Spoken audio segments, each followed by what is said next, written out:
Deputy Nolan. Good Cathaoirleach, and I just want to start by wishing all of the businesses who opened their doors earlier this week the very best of luck. No doubt they'll face many challenges, but I do hope that this new government steps up to the mark and realises how important our businesses are in terms of driving the local and national economies.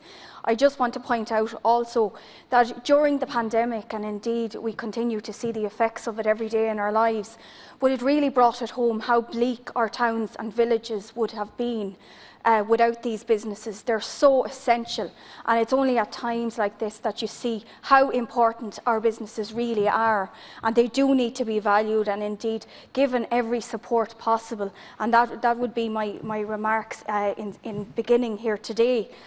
You are clearly aware, Taoiseach, that there is a significant need for a substantial series of measures to provide stimulus to the SME sector and indeed almost every other sector in our society. At the height of this pandemic, more than 54,000 employers had registered with Revenue for the wage subsidy scheme, with more than 500,000 people receiving the payment under this scheme.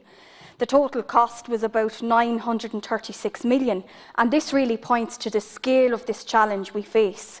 I note that the EU are willing to offer us access to recovery funds of about 2 billion, in addition to other loans to stimulate business and enterprise, and I welcome that. But the stark and really alarming news is that Ireland's contribution repayments to the EU recovery package from 2028 to 2058 amounts to an unbelievable 18.7 billion, according to the EU Commission. This will make Ireland the second highest net contributor in the EU after Luxembourg. Clearly, this must have some impact on long-term planning.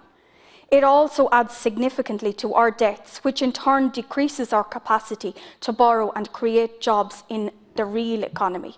Taoiseach, I did welcome your predecessor's plan to create a 180 million sustaining enterprise fund for small businesses.